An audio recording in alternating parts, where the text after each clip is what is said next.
Welcome back to another episode of Beyond the Czech Service Industry Podcast. I am Reyshan Parker, and if you have not yet, please go watch my television series Beyond the Czech Worker Owner Edition, now streaming on Amazon Prime and Fox's Tubi TV. I go hang out with some awesome chefs, and they feed me. It's great.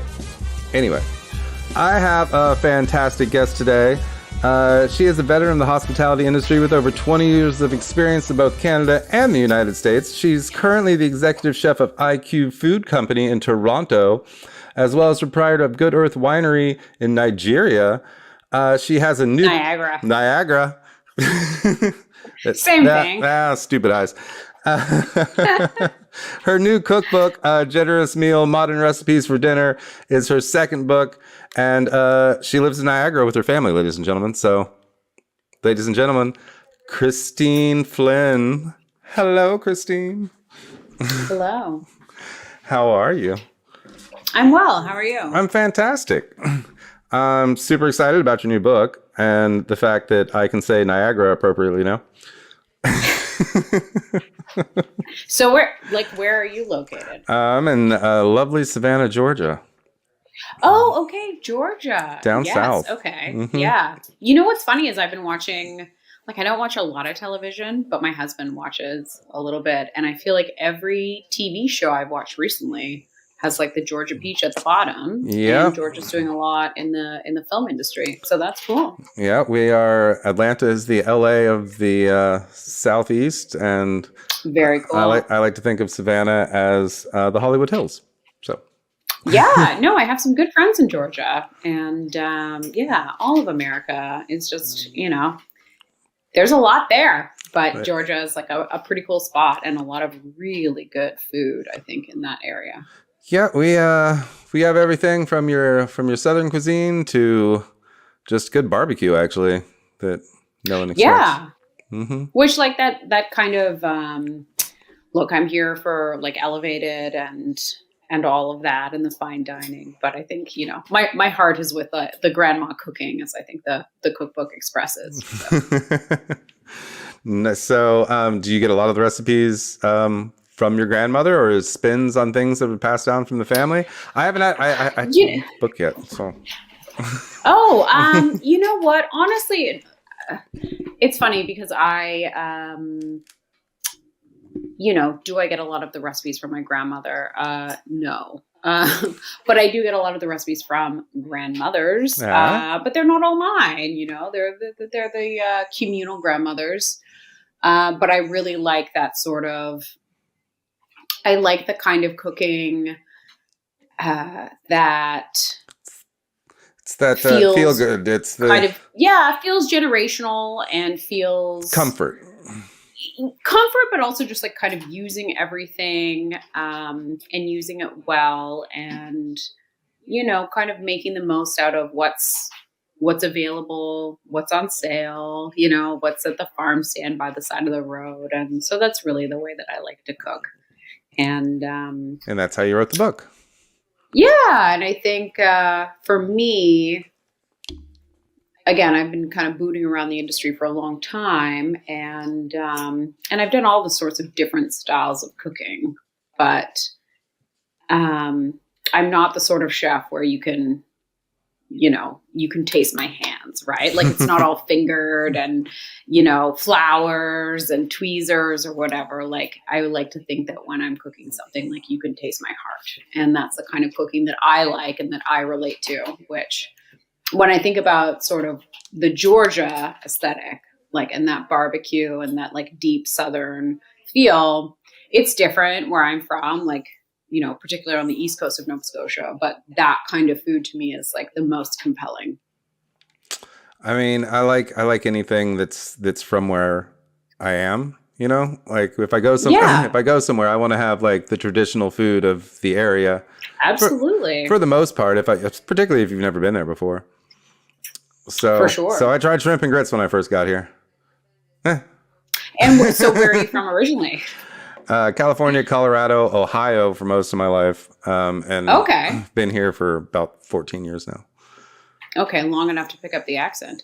I mean, Ohio. So we got a little twang in Southern Ohio as well. It's the beginning of the Appalachians. So we get, They like the trucks and the guns and the things too, and the hikings. Yeah. Yeah.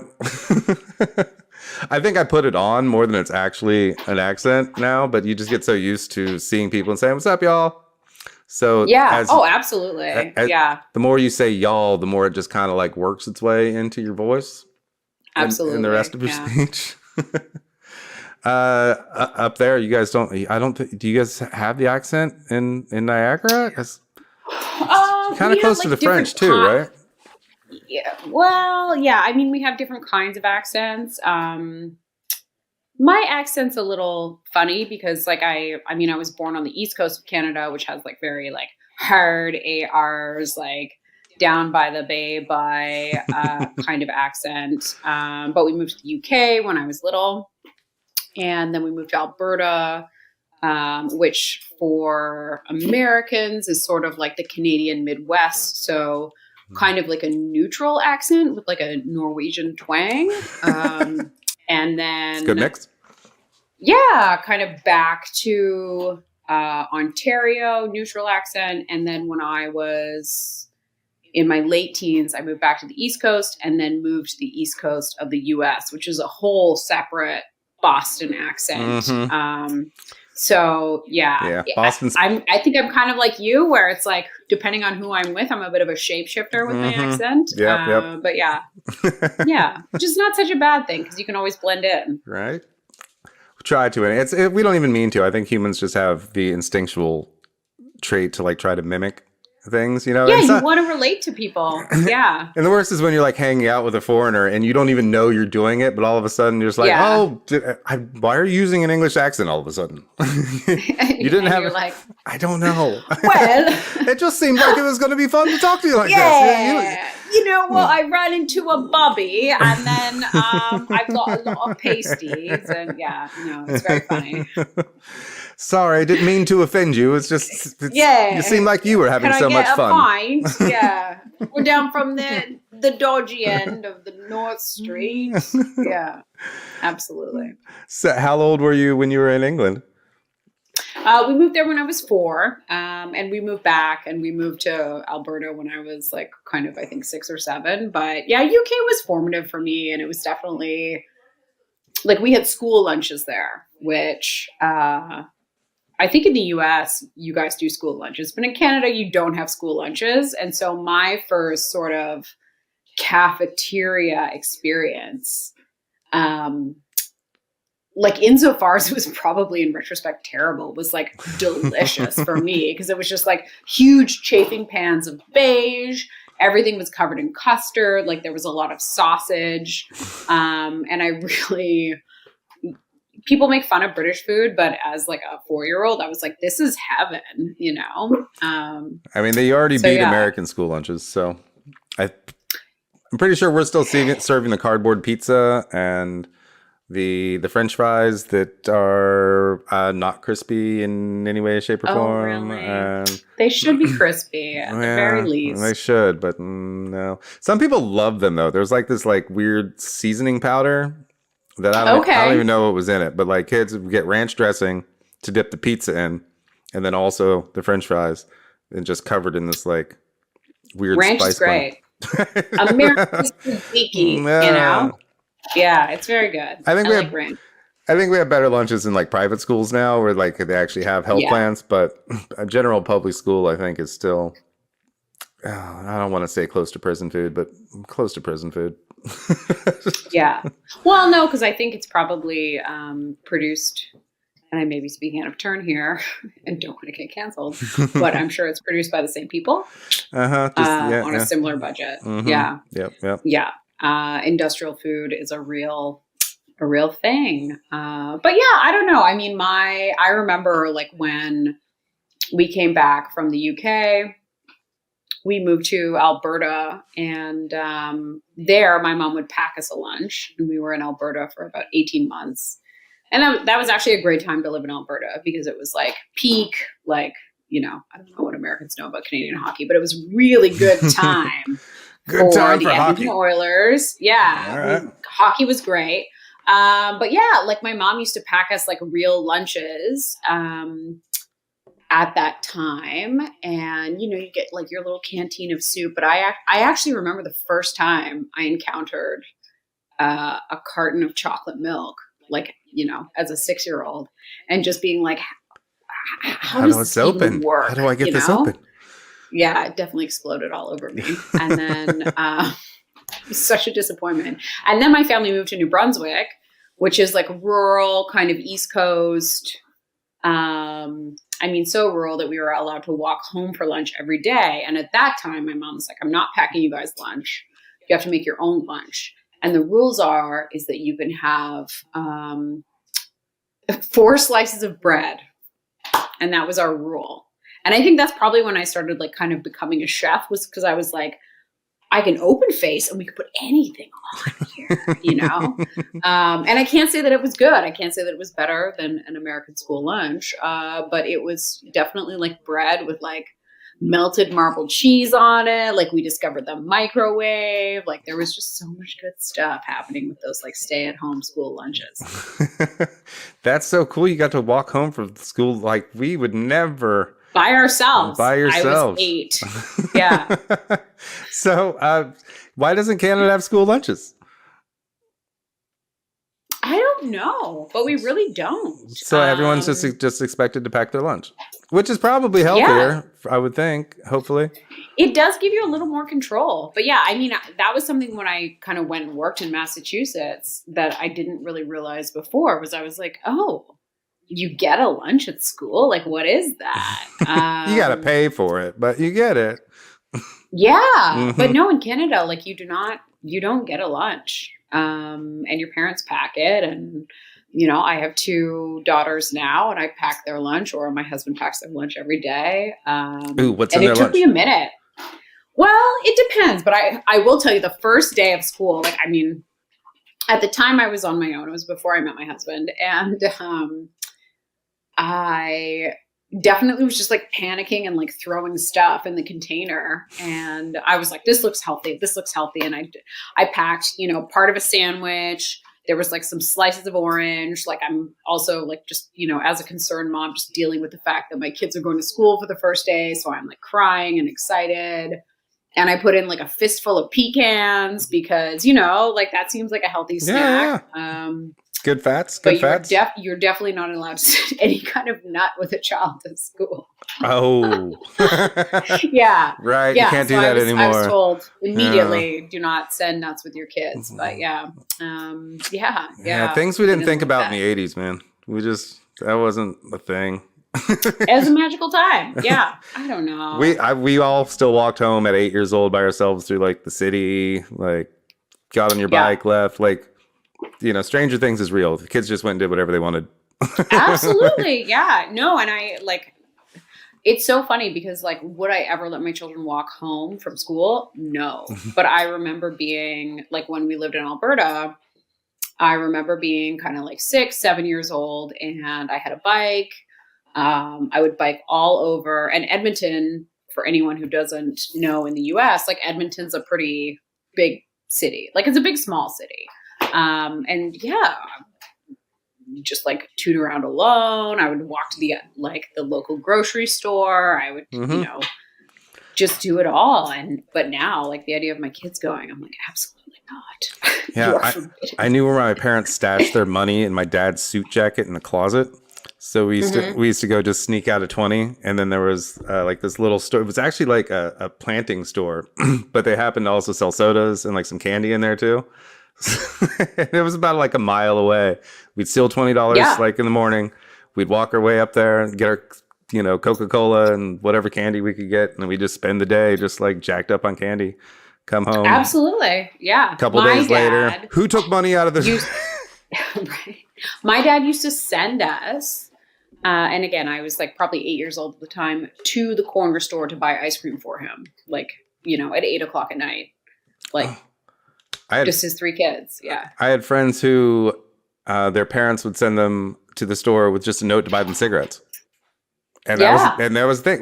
Like seriously, like a 9-year-old kid. Yeah. Oh, the 80s were great. It was, I think for me, like before everything it just got really intense in the late 90s. Oh yeah, right. Like Yeah. it's And stuff got weird. now it's become very intense. I try to stay in my Yeah. bubble. Like I don't watch the Me news. too. I I don't. really try and like step out of it Oh, I and try to just like, stay in my bubble. Like I don't. yeah. I Oh, yeah. don't. Oh I no, don't. sorry. I mean, I try and step out of the world because people are Yeah. always telling me about like the next disaster that's Uh-huh. happened. And I'm like, I don't know. Is it worse than the disaster that happened last week? Probably not. You know what? I don't even need to know. Let me know when like the They're world is all actually really on fire. bad. Yeah. Yeah.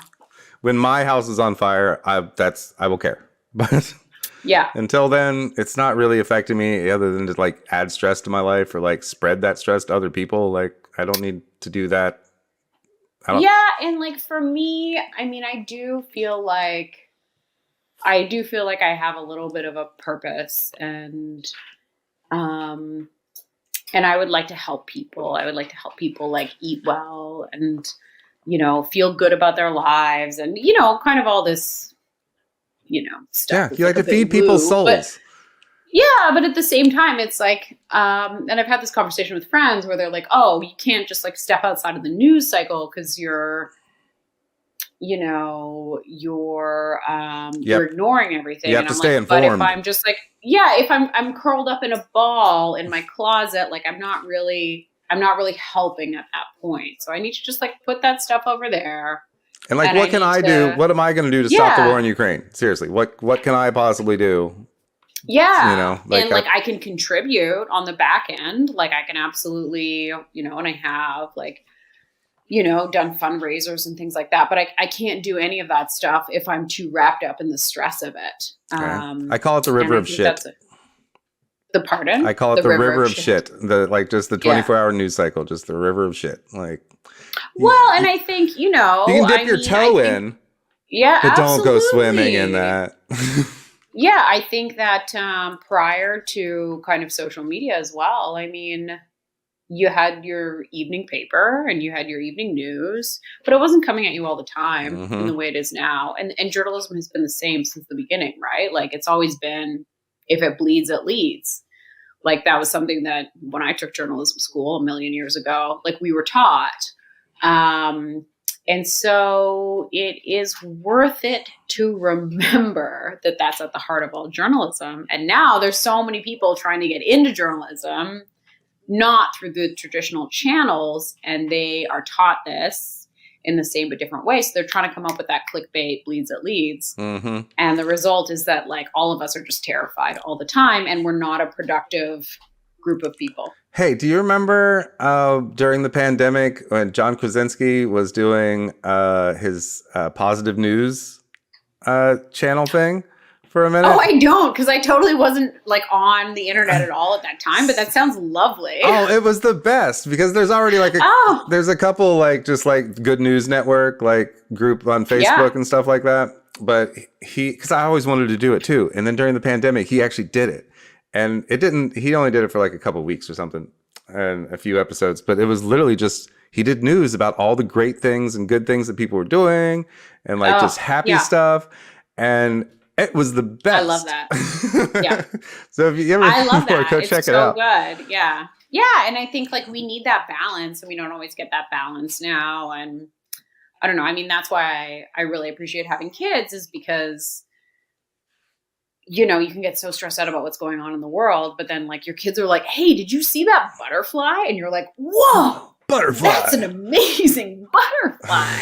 And like, you need that, like even if, said child has like thrown up on you like 5 hours earlier or just like, I don't know, destroyed, really your whole life in any kind of meaningful way. But it takes that one moment. Yeah. When you get down into like the kids' view of things, they're just like, "Oh man, like I just found this like really cool rock and it's got a stripe on it." You're like, "This is great. This is the content I need." So God, I wish I could live through your eyes again. But you can. You just have to kind of like, you got to get low. You got to slow down. You gotta really stop worrying about a lot of stuff. I don't have kids, but I have 2 dogs, and they're very cute little fur babies. One's passed out over there, but what kind of dog? I got a Chinese crested powder puff. Hold on. Okay. Come here, boy. I don't even know what that is. It sounds like a really fancy chicken. He looks like a fancy chicken. Oh, okay. Yeah, he does. Yeah. He's got a little pink hair. Say hi to the camera. Yeah. And is his pink hair natural? I don't know anything about. Okay. That's manic panic. Okay. So his groomer gives him a new color every time he goes. Okay. So it's always a surprise. This was actually orange originally, but it's faded to light pink. Okay, I like that. But we go to the woods like every day, and that's the zen time. The woods are good. Mm-hmm. Yeah, I love the woods. And just slow down and breathe and just enjoy nature. Look at the beautiful trees. Maybe hug a tree. I'm not gonna lie, I stop and hug a couple trees every once in a while. Just absolutely, yeah. Have you started looking for mushrooms yet? Because that's my new thing. I don't trust myself to do that, but you don't have to eat them. You don't have to eat them. Let me say that first. I did see a guy in the woods the other day, and he had found some lion manes. I think that's what they're called. Wow. And he was showing them off. I was just like, whoa, dude, mushroom hunting, huh? And he's like, yeah. I was like, what? I don't trust what are those? He's like, these are lion manes, and this is how you know you can eat them. So yeah, he was going home to grill them up. When the pandemic like really popped off, I mean, I like I said, I live in Niagara. I have a really small house, and I was living with my daughters. And I actually had like an adult female roommate at the time, which was fun because she was like, "Oh, I'll just come and stay with you for like a few months." And like the pandemic popped up. Like Rylan was here for 2 years, and we're now like best friends. All right. But it was really difficult to go to the grocery store, particularly at the beginning. We were crazy at the beginning. Oh my gosh, we were so crazy. And like, kids are little like vectors for disease, but also like it was expensive and there were kind of all these things. And it was really around March when I started spending more time in the woods, like just for my own kind of mental health, but then also being like, oh, like you can get ramps here. Which are like a beautiful, like wild oniony garlic thing, like a leek. So I would go to the woods and get like fresh greens to make like different stir fries or whatever. And then I think that's kind of when I started getting into looking for the mushrooms and not necessarily eating them, but trying to identify them. Yeah, trying to identify them and just like looking for them. And for me, I have a really hard time shutting off my brain. I've worked in the industry for a very long time. And so I often feel like I should be doing something, even at home. Like I have a hard time resting. Like I'm like, oh, I could be doing laundry or I could be cleaning this thing or I could be making beds or whatever. And so I go out into the woods. And the beautiful thing for me about mushrooms is like, you have to look down, you have to look side to side, you have to look up. And you're really like, you're not even focused on looking for the mushroom. You're trying to just have the mushroom. Well, no, but like you're looking for like the difference in color, the difference in texture. And for me, one of the only times when I can totally shut off my brain is when I'm looking for mushrooms in the woods. So I do 10-10 reco, looking for mushrooms in the woods. Do not eat anything that you're not totally sure about. But lion's mane is actually like, that's pretty easy to identify. And in sort of the last 3 years, I've gotten like pretty good at identifying mushrooms. I have an app. I haven't killed myself yet. So the one where you can like take a picture of it and scans it and it's like, this is this. Yeah. You take a picture of the top and the bottom and the stem. And even sometimes this is so nerdy, but sometimes like late at night, like not even that late, like 8 o'clock, which is late for me, but like my girls and I will lie in bed and we'll watch like videos of mushrooms. Cause I find mushrooms to be like a real comfort. Again, in the world we're living in, where sometimes it all feels very stressful, but mushrooms, like it's just the fruiting body that you can see. And there's this whole network under the ground of mycelium, like that they're all connected and they're helping the trees communicate. And when I feel really stressed out about the world, I'm like, it's fine. It's fine. We're all wrapped in this comforting mushroom blanket and we're all going to be okay, So true. Yes, mushrooms. Yeah. We need more mushrooms. We are all connected just like the mushrooms in the forest. It's just that sometimes we lose track and lose sight of the fact, right? Yeah. Yeah. Awesome. Hey, you want to talk about Oh, my book. What let's when did you start cooking? What was your first restaurant job? What was the inspiration to becoming a chef? Yeah, I mean, I really fell into it. I mean, the grilled cheese at home, Like, you know? yeah, no, I mean, again, my parents, we moved a lot when I was a kid. It was always very important for us to sit down for dinner. And my parents both cooked a lot. They cooked every meal pretty much, like, particularly when we were really young, like takeout pizza. Like, it wasn't even an option. I don't know. Like, it didn't exist. Domino's wasn't a thing. And so my parents always cooked. And then when I was in university, you know, it really seemed, or sorry, college, it really seemed like the one thing that I could do to sort of supplement my education. How English of you. And yeah, and those bills. I worked in a bakery in Halifax. I started as a cashier, and then they're like, wow, you're bad with customers. You're right back to the bread station. So I started baking bread at about 18 and working in like a really traditional bakery. And I loved it. You know, I loved sort of the alchemy of cooking. As I got further along, I really loved the culture, which I've thought about that more recently because I watched the menu last night. Oh yeah, I've seen it. Yeah. Mm-hmm. Yeah. And I was trying to explain to my husband, I was like, yeah, like when we got into this, like, you know, back in the knots or whatever, I mean, that whole culture of like Food Network and, you know, star chefs that didn't exist. We were all just like a bunch of misfits, like clinging to each other, you know, but, that was really the PBS. The only cooking shows were like on PBS. Yeah. Yeah, absolutely. Like Marianne Esposito. Like in Canada, we didn't even get them. Like No? to be a cook in Canada, like at that time, it was just like you really loved food and you really loved that sort of. I mean, my first kitchen, it was like, I mean, the bakery was one thing that was traditional German, but my first pub job, it was me and honestly, like 3 guys who, yeah, like that was their option after having been to prison, you know, and that was it. And like, I don't want to like, yeah. And me, an 18-year-old, you know, with like a, you know, like, yeah, make a bread, Fall Out Boy style, like brim cap, you know, or I guess it was like a Che Guevara cap. Yeah. Same thing actually. But, either way, yeah, you were a cool totally chick. different world back then. I could sing along with the cover band. And I could really deep fry stuff. But yeah, I mean, at the time, I really enjoyed that culture, and then I started getting into more of like the chef culture. Did you go to culinary school, or you just rolled from restaurant to restaurant? I went to French Culinary Institute in Manhattan. Oh, fancy! It was fancy, but it was a 6-month program, and it was one that I could kind of get in and get out. Solid. But yeah, I mean.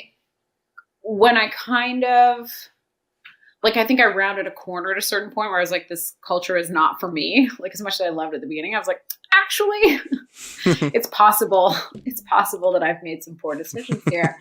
And then I moved into doing kind of more nutrient-dense food. And that's when I moved to Toronto after sort of 10 years, 7 years in Massachusetts. But I moved to Toronto and did more like nutrient-dense food. And opened a series of like healthy quick serve restaurants in Toronto. Oh, cool. Which like pre-pandemic, we were serving kind of 20,000 people a week, with all scratch made food. And then when I had my daughters, I was really, and with the pandemic, I was like, I think I could just write some nice books for people, which is really what I've tried to do because I want to kind of hit that sweet spot between, you know, having a lot of classic technique, but also just like, how do you get a meal on the table in 15 minutes, which I feel like is my forte. And having lived through having 2 kids on my own, and at the same time, which is no small feat. But also just like the idea of like, you know, living through the pandemic and encouraging people to kind of, again, like use what you have. And, you know, if you don't have ginger, but you want to make a curry, like, do you have a ginger tea bag? Like, could you sub that in? And like, I'm queen of the hack, right? Because I know what the rules are, but I also know how to break them, work around them or work with them. And I don't think many people have that specific skill set. Is this okay? Because I made pancakes the other day and realized we didn't have any milk, but I did have French vanilla creamer. So I mixed half Totally creamer, amazing. half water. Yeah. Totally fine. Absolutely great. Yeah. No, and honestly, like when the pandemic hit, I don't want to like belabor the pandemic, but like, I mean, I went to Costco, I bought a bunch of stuff, but like I still have lard, I still have powdered milk, I still have all kinds of stuff in my freezer because I was like, well, I don't know what's going to happen, but I know that these foods will last forever. So I will still cook with like, I'll make stuff with powdered milk, no problem. And yeah, you can make a pretty decent bechamel out of powdered milk. Like you can fry your chicken in lard and you know, in Canada, that's not super common, but plenty of people in the States would be like, well, that's the only way to do it. Mm-hmm. So I don't know, like all food is good food. I think that's really important too. Does that include McDonald's? I think no. You know what? I'm never gonna yuck someone else's yum. That's it. I mean, don't get me wrong. I still like a good old just traditional like McDonald's burger just by itself. What in the world? What is that? You know what? I made a banana cake and the timer went off. Can I go get my banana cake out? Oh, yeah. Okay, give me 1 sec. You're like, what is that? That's banana, my banana cake. I'm excited. Bring me some.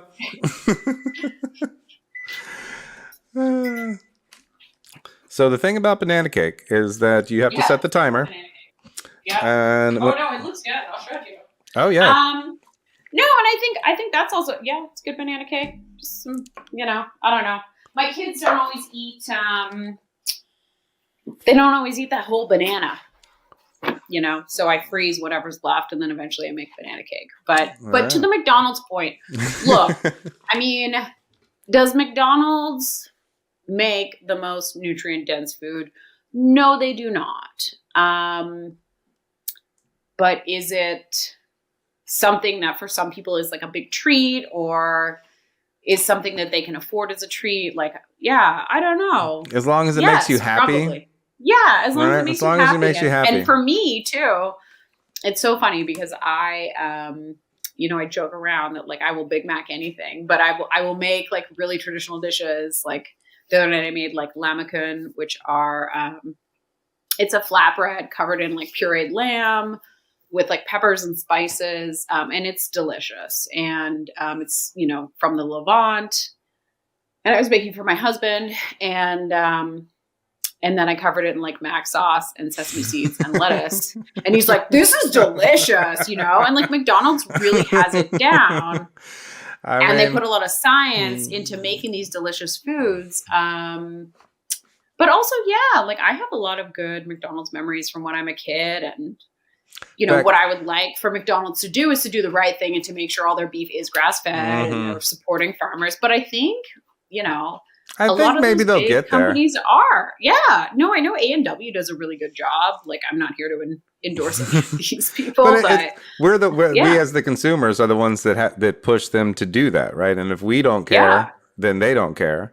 So the more that we care, the more they're forced to care. So because otherwise they don't have customers. Like, for me, like with IQ, which like I've been working for 10 years and partnered in, we were using sustainably grown lettuce. So it's not just lettuce that is organic, like that's wonderful, but it's actually lettuce that the way that it's grown by a company called the New Farm, they actually do carbon capturing. So they're actually sequestering carbon out of the atmosphere and putting it back into the ground.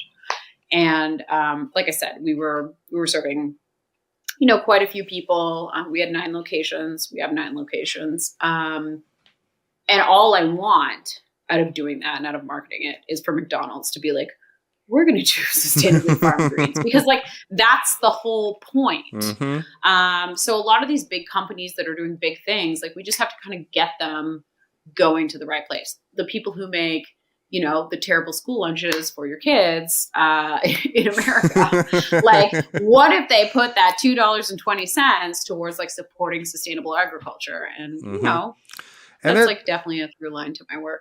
I think there's some cool schools now. I'm not a kid, but where they actually have like gardens and stuff like absolutely spotted around the country, and where And that should be everywhere, particularly for like underprivileged kids. I think it's really good for them to get in touch with nature, in urban environments. And we don't really get Yeah. that. But and learn how to grow your food, or how to compost. And, again, like the zeitgeist we live in is so defeatist, and it's sort of like, well, that's it. That's how it is. We're all not in gonna trouble. change it. Yeah. Like there's more expletives I could put in there, but it's like, no, like the world is full of solutions, and there's so many smart people doing things. And John Krasinski is out there reading good news. Like, don't you think you could compost? Don't you think you could have like sustainably farmed iceberg on your Big Mac? So yeah. Was that a tangent? Maybe. Nah. My new thing is checking for corn syrup in my bread, particularly. Okay. Right? Just because, man, it's in everything. And, we know it's in everything, but I never, I guess it was probably just in the last year or so that I started caring. Because if I don't buy that product because it has corn syrup in it, then maybe they'll stop. Because now you see bread packaging that says all natural sugars, no added sugars, right? And so, so people are buying those over the other bread. So eventually Wonder Bread will have to realize that they need to stop putting corn syrup in it. Cereals, corn syrup. There's really no reason for this, right? Yeah. You absolutely vote with your dollars. And quite frankly, like you're voting for the people who can't vote with their dollars. There are so many people who are at a disadvantage, and they're like, have to buy it. I think there's two major problems to that. We got really political here. But one of the major problems is like some people have never had access to good quality bread. Like they don't even know what it tastes like. So they will opt for a Wonder Bread style bread every time because that is to their palate. But the other problem is that it's so much cheaper. They're really not given a choice. And so those of us who can, make it more accessible, both from a cost standpoint, but also from like just like breaking the bread, sharing the bread standpoint, I think it's really important. It is. And have you seen the bread makers that just make your bread for you? Have I seen the pardon? There's bread makers, right? They're like the electric bread makers.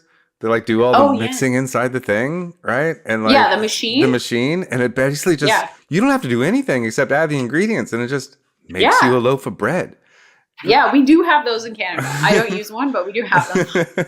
I don't trust myself to make bread, so I need that. And, that's to buy a bag of flour, and not to mention the eggs. And I still buy the good eggs, like the farm. You don't need eggs for bread, bro? No? Don't need eggs for bread? No? Okay. So this is why I'm bad at making bread.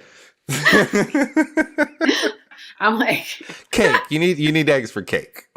You do, or for brioche. To be fair, brioche. Okay. To be fair, there are breads that you need eggs for, but yeah, the price of eggs is crazy. Oh, it's crazy. I think there will be a correction, right? Yeah, there will. I hope. Usually there's a correction. I don't know. We're having a similar thing in Canada because like one family kind of owns all quote unquote grocery stores, but for me, I don't really shop at those grocery stores. Like I shop at like the weird.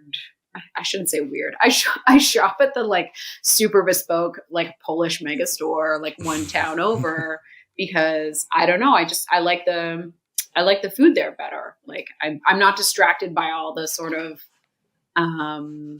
ready-made foods or whatever. It's like there's really beautiful like frozen mushrooms. Like there's great pierogies. Like there's everything I want at this Polish grocery store. Kind of like a farmer's market, but in a store. Yeah. And like, I love that when I go there, because the staff mostly all speaks Polish, but they speak enough English, obviously, to sort of get by. But it's funny because I'll be in the aisle and I get excited about things and I'm like, oh, like, what is this? Or how do I use it? And then they'll give me like a big explanation versus when I go to the other grocery store and I'm like, I'm checking out. And the cashier's like, what's this? And I'm like, it's a zucchini, like no. I just want to be at a grocery store where people are engaged. Yeah. So we have a great Polish grocery store, like have a great Middle Eastern grocery store here called El Noor, like great Chinese, Korean grocery store called Din Din, like so many grocery stores that aren't the main ones. Yeah. I mean, you have to drive a little ways, but like, I love it. And I'm more inspired by grocery stores and all kind of the different ingredients I can get than I am, I find that more inspiring than opening up a cookbook. Right. Now you've inspired me. I need to go find all of our little grocery stores around here just for fun. Well, what's your major grocery store there? Like, I'm like, is it Piggly Wiggly? Like, what is it? We got Kroger's and Food Lion. Kroger's and Food Lion. Yeah, Kroger's and Food Lion. That's our stores. Yeah. Piggly Wiggly, not too far away in Florida, but we had the Big Y, I want to say, when I lived on Nantucket. Like, I was on the island for like 7 years, but I loved American grocery stores. I was like, wow, you can get anything here. Like, it was amazing. Like, you could buy a baby.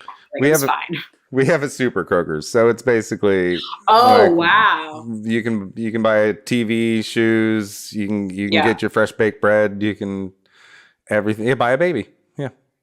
Yeah, basically. Yeah. A kitchen sink. Sign the adoption papers. Yeah, absolutely. A puppy. No, it's crazy, and because in Canada, like, we're so spread out, right? And like we feel like we're population dense, but in America, it's a whole different ball game, and like what you can get and like the variety, the quality is completely different. We have a lot of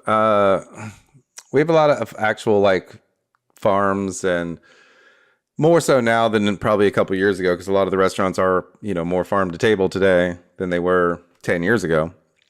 And so as that's been happening, the restaurants are supporting the farms. I have so much issue with farm to table because I got into this today with one of my coworkers. Oh, let's go. Like, I run a winery here where I am in Niagara, and people call us farm to table. I'm like, we're not farm to table because we use olive oil, we use lemons. All our packaging is from China. and like, I don't know. I really, like, I take umbrage with people calling themselves farm to table because it's like, it's impossible. Like, if you live in North America.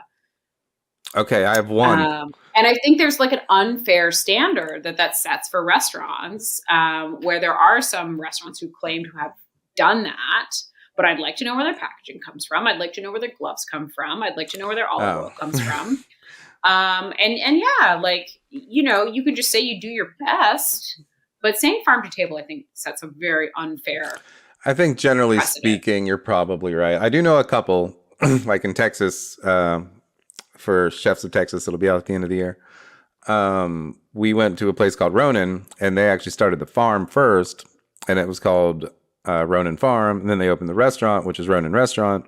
And literally the menu is different every day, and everything, 90% of everything besides the fish of the actual food. I don't know about the olive oil, and I'm pretty sure the gloves probably comes from Cisco, but yeah, the food literally 90%. Cisco to table. It's everyone's dirty little secret.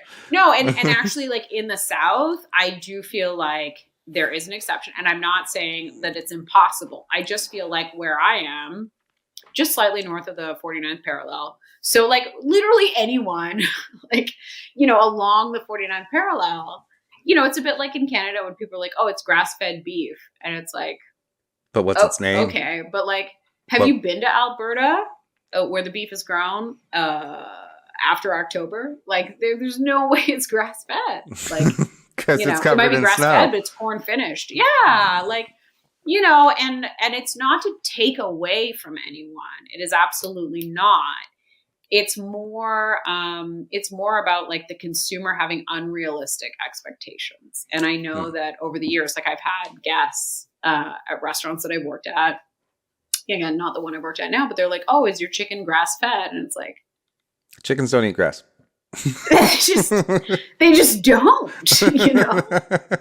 And I'm so sorry to burst your bubble. I'm glad this didn't happen recently. Someone would know, but I remember just looking at this woman and being like, that's not a thing, So I don't know. I think free range. They love worms. Is changing so much. Yeah. Big fan of worms. Really, big fan of worms. Yeah. Chicken grass fed.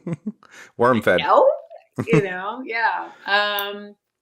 Yeah. I think that the world of people kind of eating and the world of people making the food for people who are eating, I think there has to be a bit more conversation there moving forward. And I think people don't realize how much restaurants could potentially like close the circle of what they're doing, right? Through composting or delivering their compost or their waste to the farmers, which then will use the farmers to feed the pigs or to Mhm. grow the worms that the chickens will eat, that will lay the eggs, and then they bring the eggs to the restaurant, and then the restaurant Yeah. uses the eggs, and then all that junk again just goes into a bucket and goes right back to the farmer, and it just kind of circulates, right? But I Yeah. mean, that's not a I think general yeah, consensus, but I do know some places that are trying to do that.